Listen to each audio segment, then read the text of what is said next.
পাক এই কারণেই ব্যবহার করলেন, দুনিয়ার বুকে যারা গোয়েন্দা বিভাগের কাজ করে অনেক সময় উল্টো পাল্টা রিপোর্ট সরকারের দপ্তরে জমা করে। আমার এমন কোন রহস্য রয়েছে, অনেক রহস্য যে বৎসরের পর বৎসর চলে যায়, তার কোনো উদ্ঘাটন হয় না। আল্লাহ বলছেন আমি সম্মানিত শব্দ এই কারণে ব্যবহার করি না যে আমার ফেরেশতারা ঘুষকাল বা কোন রকমের তারা উল্টো পাল্টা রিপোর্ট আমার দরবারে জমা করে না। তারপরেও জাহান্নামীরা জাহান্নামের ভয়েতে বানিয়ে বানিয়ে মিথ্যা কথা বলবে, বলবে আল্লাহ তোমার ফেরেশতারা মিথ্যা বলেছে, জমিন মিথ্যা বলেছে, তুমি যে কিতাব আমাদেরকে দিয়েছ আমলনামায় তো কিন্তু সঠিক কথা লেখা নাই। আল্লাহ বলছেন বান্দারে শুন, তোরা যখন বানিয়ে বানিয়ে মিথ্যা কথা বলবি আমি তখন কি ভূমিকা নেব শোনো। আল-ইয়াওমা নাখতিমু আলা আফওয়াহিহিম ওয়া তুকাল্লিমুনা আইদিহিম ওয়া তাশহাদু আরজুলুহুম বিমা কানু ইয়াকসিবুন। আমি তখন তোমাদের জবানের মধ্যে সিলমোহর মেরে দেব। আমি আল্লাহ, সে আল্লাহ যে আল্লাহ জবানকে বাকশক্তি দান করেছি, সে আল্লাহ জবানের বাকশক্তি কেড়ে নিব। তোমাদের হাতকে বাকশক্তি দিব, হাত কথা বলবে, পা তোমার বিরুদ্ধে সাক্ষী দিবে, কোন জায়গায় কি কাজ করেছ, তখন তোমাদের অস্বীকার করার আর কিছুই থাকবে না। তো জাহান্নামকে দেখে মানুষ অস্বীকার করবে, একের পর এক আল্লাহ পাক সাক্ষী পেশ করবেন, ফেরেশতাদেরকে পেশ করবেন, জায়গা পেশ করবেন, আমলনামা পেশ করবেন, তারপরে তিনটাকে যখন ইনকার করে দিবে সর্বশেষে আল্লাহ পাক তার নিজের অঙ্গ প্রত্যঙ্গকেই সাক্ষী করবে। আপনার আমার অঙ্গ প্রত্যঙ্গ এটা আমার আপনার জন্য সিআইডি হয়ে দাঁড়াবে। কথা বুঝতে পারলেন? হ্যাঁ, কারণ কি মানুষের অন্তর আছে যেটাকে বলা হয়েছে, ওই জায়গাটা যখন খারাপ হয়ে যায়, পুরো অঙ্গ প্রত্যঙ্গ খারাপ রাস্তায় চলে, ওই জায়গাটা যখন ভালো হয়ে যায়, হাত ভালো কাজ করে, পা তার ভালো রাস্তায় চলে, চোখ তখন ভালো জিনিস দেখে। আর এই দিলটা যখন খারাপ হয়ে যাবে, হাত দিয়ে কাউকে মারধর করবে, পা দিয়ে অন্যার রাস্তায় পাড়িয়ে দিবে, চোখ দিয়ে না যায় দৃষ্টিতে না যায় পাত্রে দৃষ্টিপাত করিবে, জবান দিয়ে অন্যায় কথা বার করবে। এই জন্য আল্লাহ তাবারক ওয়া তাআলা মানুষকে একটি জায়গা দিয়েছে, সেটার নাম হচ্ছে কলব বা দিল। ওই জায়গাটা যার ভালো হয়ে যাবে, পুরো অঙ্গ প্রত্যঙ্গ সঠিকভাবে পরিচালিত হবে। আর এটাকে পরিচালিত করিবে মানুষের মস্তিষ্ক।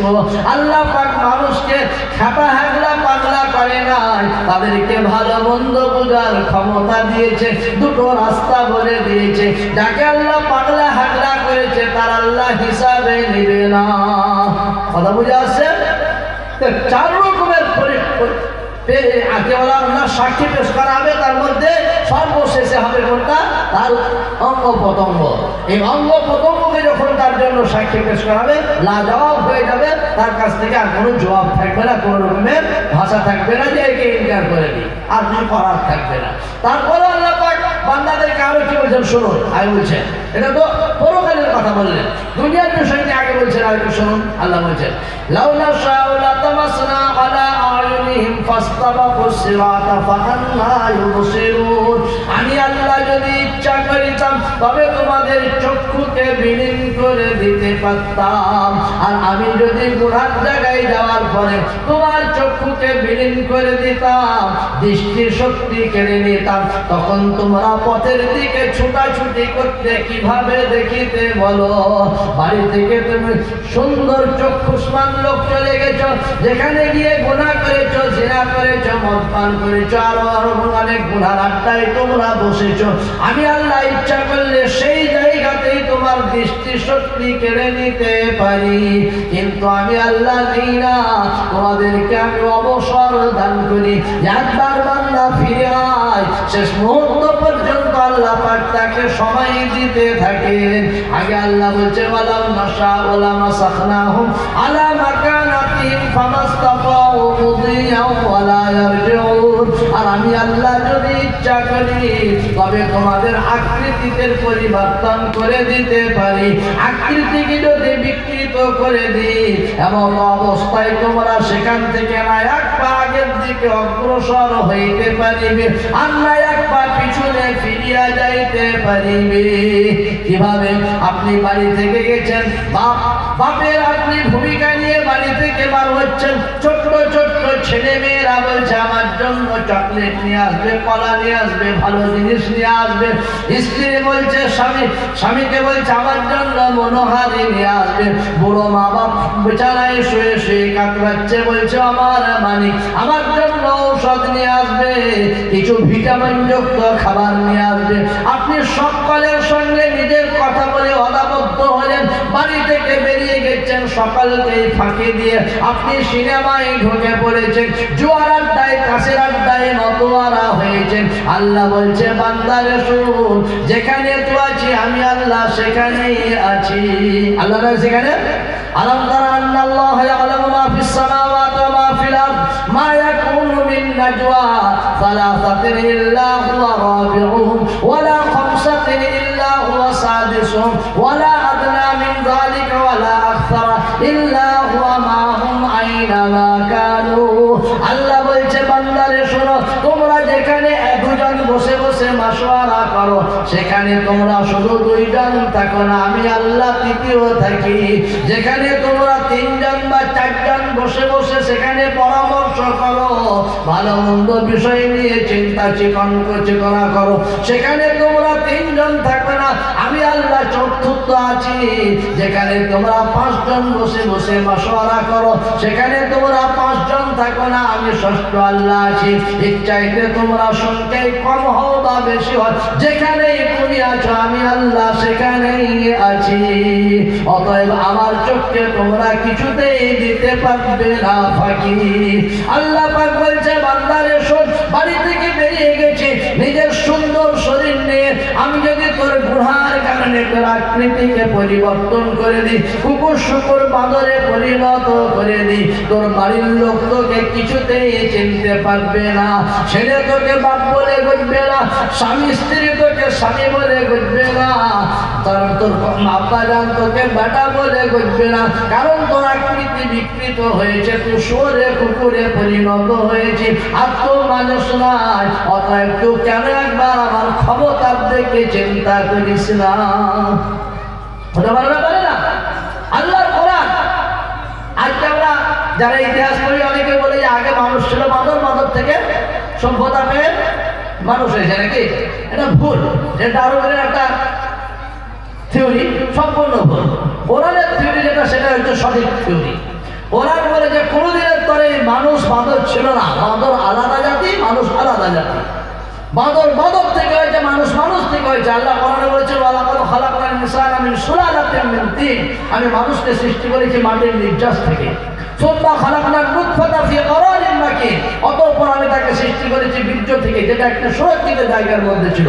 সুম্মা খালাকনান নুতফাতা আলাকা, তারপরে সেই বীর্যটাকে আমি রক্তের ঢিবিতে পরিণত করলাম। সুম্মা খালাকনাল আলাকাতা মুযগা, তারপরে সেই রক্তের ঢিবিটাকে আমি গোশতের টুকরায় রূপান্তরিত করলাম। সুম্মা খালাকনাল মুযগাতা ইযামা, তারপরে সেই গোশতের টুকরাটাকে আমি হাড় সমেত রূপান্তরিত করলাম। ফাকাসাউনাল ইযামা লাহমা, আর সেই হাড়ের উপরে আপনি গোশত এবং চর্ম চড়িয়ে দিলাম, আর তারপর একটা সুন্দর মানুষ তৈরি করলাম। এটা আল্লাহ নিজেই বলছে।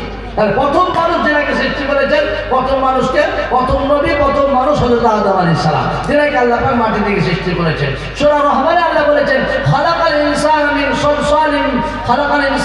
সালসালিন কাল ফাখার ওয়া খালাকাল জান্না মিন মারিজিন মিন নার ফাবিআইয়ি আলা'i রাব্বিকুমা তুকাজ্জিবান। আল্লাহ বলেছেন মানুষকে আমি মাটি থেকে, এমন মাটি থেকে সৃষ্টি করেছি যেটা খাপড়ার মতো ঠিং ঠিং করে বাঁচত, আর জিনকে আমি খাঁটি আগুন থেকে সৃষ্টি করেছি।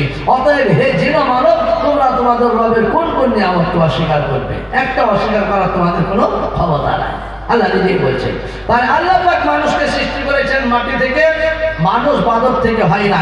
কিন্তু এক শ্রেণীর মানুষ অন্যায় করার কারণে আল্লাহর আযাবে তারা বাঁদরে পরিণত হয়েছিল। সূরা বাকারা এই ঘটনাটা আছে।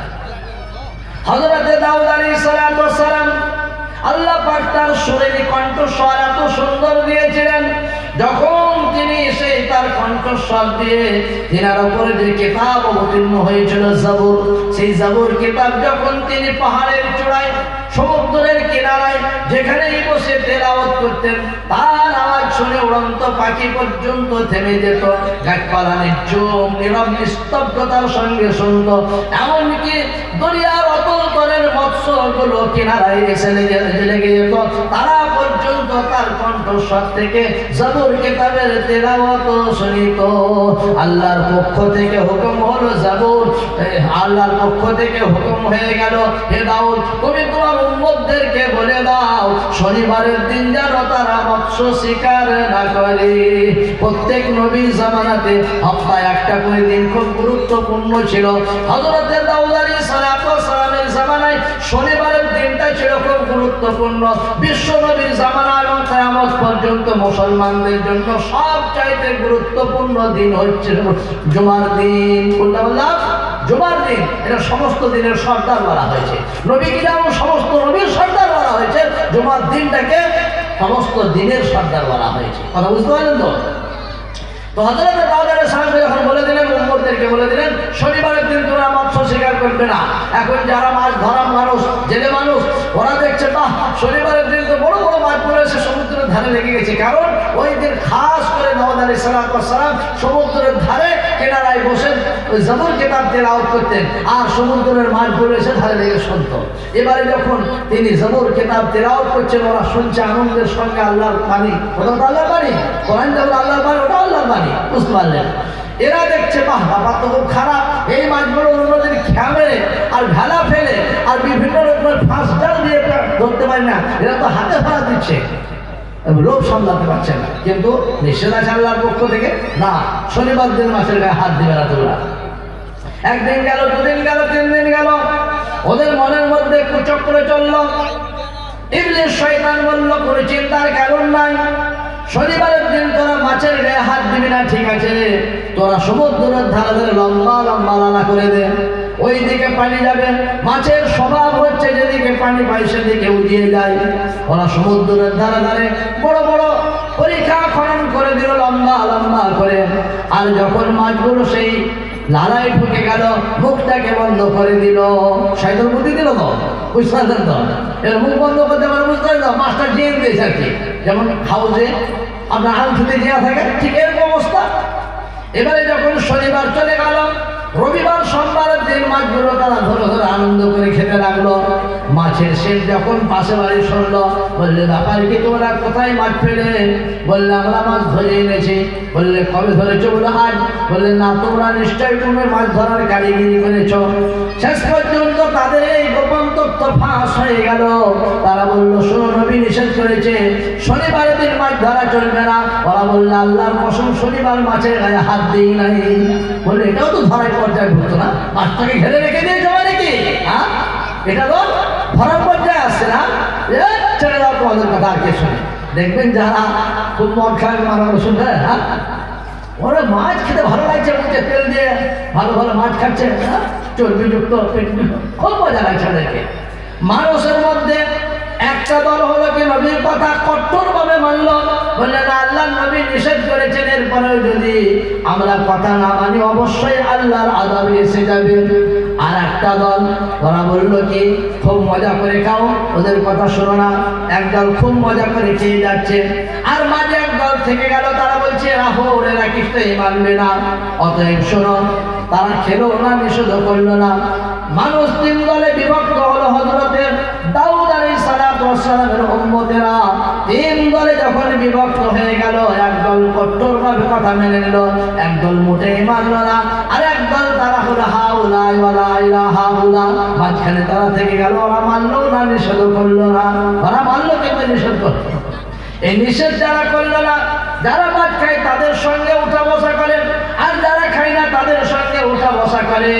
এবারে যারা কঠোরভাবে মেনেছিল তাদের মনে ভয় হলো যে আল্লাহর নবী নিষেধ করেছেন, এরপরেও যদি মাছ খাওয়া যায় এখানে কিন্তু আল্লাহর আযাবে এসে যাবে।